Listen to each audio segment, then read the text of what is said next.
Bismillahirrahmanirrahim. Assalamualaikum warahmatullahi taala wabarakatuh. Mari belajar bersama Ustazah Nursaidah binti Umran. Untuk video pembelajaran kali ini, Ustazah akan menerangkan berkenaan dengan bidang akidah unit 4 Pendidikan Islam tahun 5, iaitu syirik merosakkan akidah. Anak-anak juga boleh rujuk buku teks muka surat 88 sehingga 91. Jadi sebelum kita mulakan pembelajaran kita, marilah sama-sama kita membaca doa belajar. Bismillahirrahmanirrahim. Allahumma aftah alaina hikmataka wanshur alaina min khazaini rahmatika ya arhamar rahimin. Amin.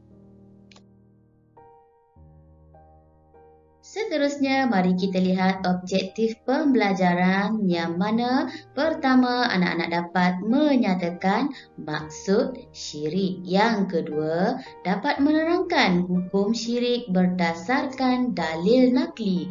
Dan yang ketiga, dapat menjelaskan jenis-jenis syirik dan perbuatan yang boleh menyebabkan syirik. Jom kita teruskan kepada objektif kita yang pertama, iaitu pengertian syirik. Apakah yang dikatakan di syirik? Syirik ialah perbuatan menyekutukan Allah dengan sesuatu yang lain. Syirik boleh berlaku sama ada dengan i'tiqad, perkataan dan perbuatan. Seperti mana dalilnya? A'udzubillahi minasyaitonirrajim. Fala taj'alu lillahi andadan wa antum ta'lamun. Yang bermaksud, maka janganlah kamu mengadakan sembahan-sembahan lain bagi Allah sedangkan kamu semua mengetahuinya. Hukum mensyirikkan Allah Subhanahu wa Ta'ala adalah haram dan dikategorikan sebagai dosa yang paling besar. Seterusnya, jom kita kenali jenis-jenis syirik. Ianya terbahagi kepada dua. Pertama ialah syirik jali dan yang kedua syirik khafi. Jom kita lihat dahulu syirik yang pertama, iaitu syirik jali.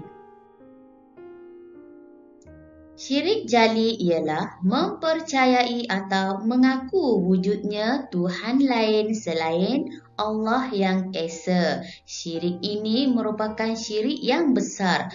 Contoh bagi syirik jali ialah menyembah berhala, matahari, bulan atau lain-lain, meminta doa dan pertolongan daripada kubur atau orang mati atau selain daripada Allah Subhanahu wa Ta'ala.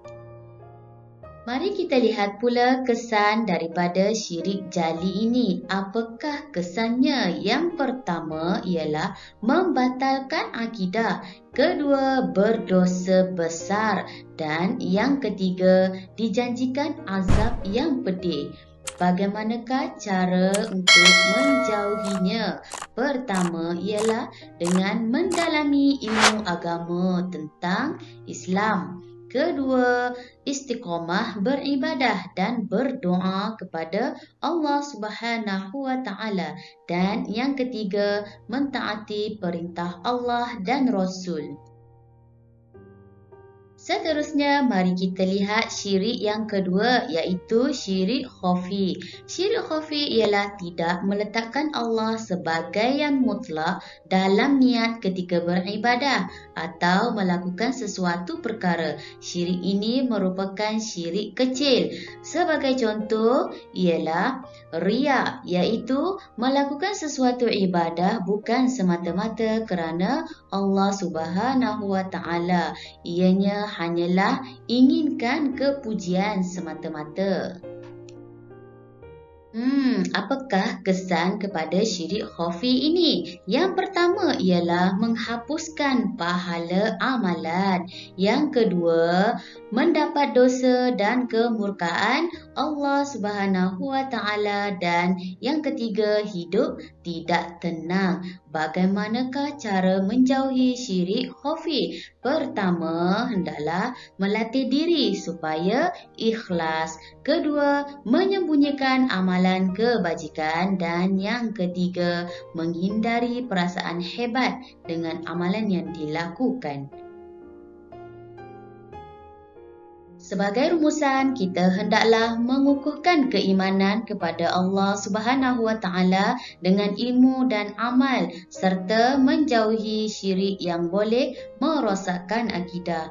Sampai di sini sahaja video pembelajaran Ustazah untuk kali ini. Ustazah ucapkan terima kasih kepada yang sudi menonton. Semoga kita berjumpa lagi pada video pembelajaran yang akan datang. Assalamualaikum.